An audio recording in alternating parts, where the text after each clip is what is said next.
Hello and welcome back to the Life Without Envy web workshop. This is episode 3. Emotional hygiene. Ooh boy. I'm going to be perfectly honest with you. Well, I'm always honest with you, but I'm going to be especially candid with you this time and tell you that I put off recording this video until last. You know why? Because emotional hygiene is not a topic that I am qualified to speak about. I suck at it. Whew. Okay, here we go. So, what is emotional hygiene?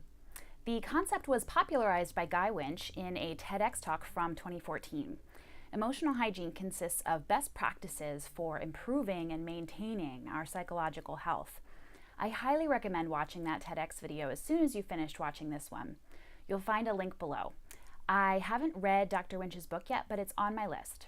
His point that we need to treat emotional hygiene as routinely as we do bathing, brushing our teeth, exercise, all that stuff, is an absolutely vital one. Dr. Winch says, by taking action when you're lonely, by changing your responses to failure, by protecting your self-esteem, by battling negative thinking, you won't just heal your psychological wounds, you will build emotional resilience. You will thrive. 100 years ago, people began practicing personal hygiene, and life expectancy rates rose by over 50% in just a matter of decades. I believe our quality of life could rise just as dramatically if we all began practicing emotional hygiene. Well, I am happy to report that I hardly ever feel lonely, and I don't struggle with feelings of failure and rejection anymore. I do occasionally feel some pretty intense self-loathing, which I'm still working on that. But the thing that is the hardest for me is when I'm in a situation in which I feel like someone is not taking my needs into consideration. I start to feel invisible, and I start to create this narrative about what's going on in this situation that probably doesn't have all that much to do with reality or what anyone else is thinking or perceiving about this situation. And I wind myself up and I wind myself up and I do, this negative thought spiral. And I get to the point where there is a melodramatic, weepy meltdown. It doesn't happen very often, but when it does, it's horrible. And needless to say, this is really stressful for my family and friends. You know that thing people like to say that feelings aren't wrong? I suppose that's true in and of itself, but the way that we manage and articulate our emotions can be anywhere from unproductive to cataclysmically destructive. In my case, I need to grow to the point that I am able to, in that pinchy moment, create space for myself to assess my emotions in a rational manner so that I can rein in that gathering storm of emotion before it turns into a tornado. Let me tell you about a concept that cuts to the heart of this whole problem for me. It's called the pain body. Life Without Envy is directly inspired by the work of Eckhart Tolle, who has written 2 books that have really helped me in this work. They're called The Power of Now and A New Earth.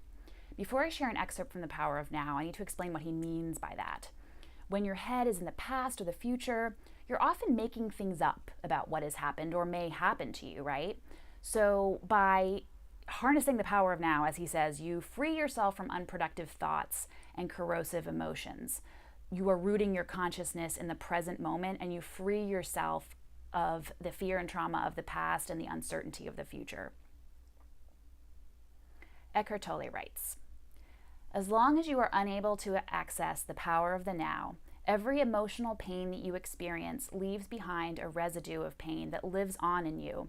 It merges with the pain from the past, which was already there, and becomes lodged in your mind and body.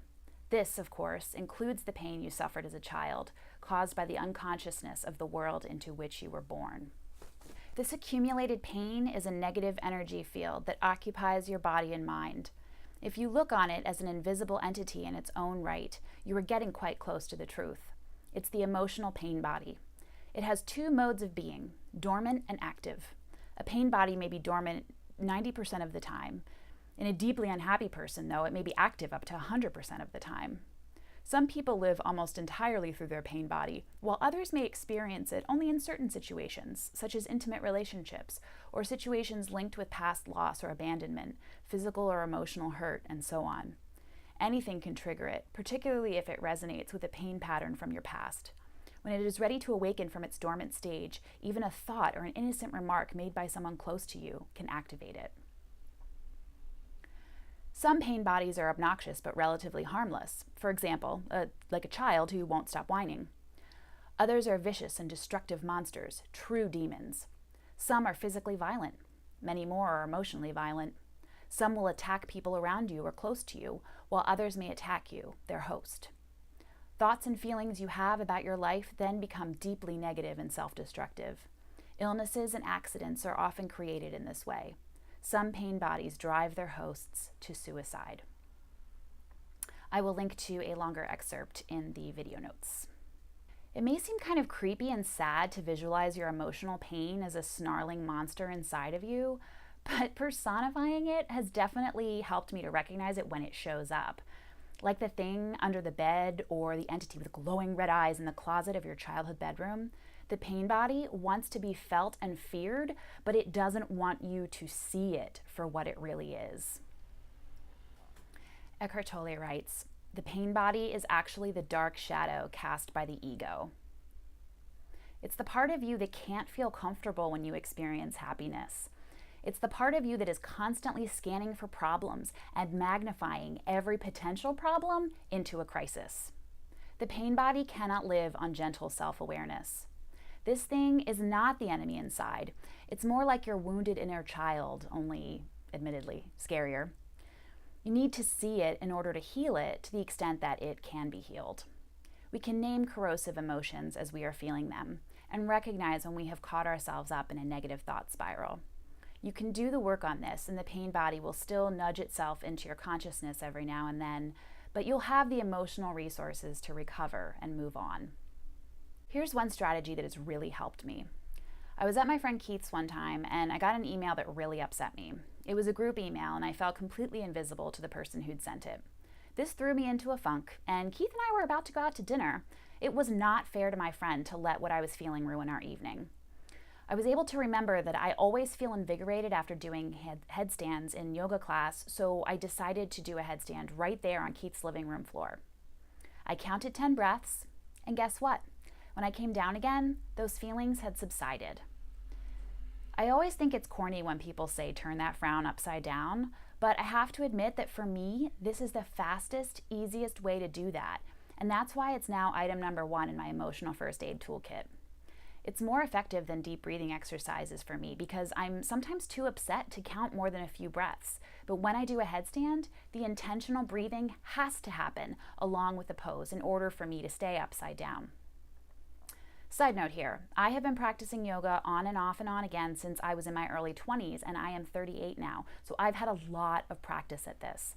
If you're watching me thinking, oh, whatever, Camille, I could never do that, there are other inversions that will be accessible to most people watching this video. So, try lying down with your legs against a wall, or prop a block or cushion underneath your sacrum so that lying with your legs in the air can feel relatively effortless. You'll get much of the same calming, head-clearing effect if you stay in these postures for at least 10 slow, even breaths. Side note, part 2. I am not a yoga instructor. I'll link to a headstand how-to video here, but if in doubt as to whether or not you're doing this right, please chat with a teacher at a yoga studio near you. Even the quote-unquote easy inversions are performed most safely after a sufficient warm-up. Again, let me emphasize that it took a long time for me to build the confidence to do this pose. It's more about getting over the fear of being upside down than about upper body or core strength, actually. Side note, part 3. I have been in situations where I've needed to duck out of a difficult social situation and do a forward fold in a bathroom stall, and that works too.